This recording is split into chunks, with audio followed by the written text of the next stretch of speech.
माझा पैसा येतो कुठे आणि जातो कुठे हेच मला कळत नाही. पैसे येतात कुठे हे माहिती आहे, पण ते जातात कुठे हे कसं माहीत नाही आहे.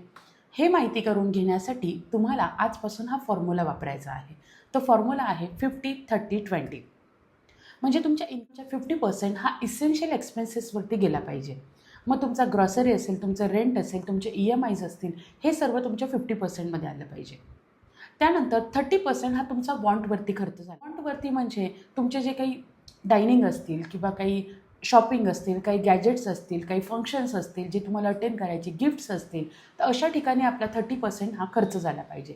आणि remaining 20% by default auto debit झाला पाहिजे तुमच्या इन्व्हेस्टमेंटमध्ये. मग इन्व्हेस्टमेंट ह्या सर्व गोल बेस असल्या पाहिजेत. मुलांचे एज्युकेशन असेल, तुमचं रिटायरमेंट असेल, वेल्थ क्रिएशन असेल किंवा तुमचं कार पर्चेसिंग किंवा तुमचं होम पर्चेसिंग असेल. वेगवेगळ्या इन्व्हेस्टमेंट इन्स्ट्रुमेंटमध्ये तुम्हाला त्या इन्व्हेस्टमेंट करायच्या आहेत आणि त्या आल्या पाहिजे 20%मध्ये. आणि 50-30-20 हा फॉर्म्युला जर तुम्ही तुमच्या पैशासाठी मॅनेज जर केलात, तर अगदीच फायनान्शियल फ्रीडम हे तुम्हाला लवकरात लवकर भेटू शकेल.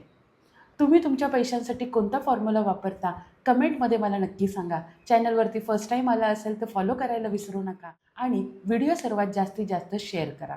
Thank you so much. भेटूयात नेक्स्ट व्हिडिओमध्ये.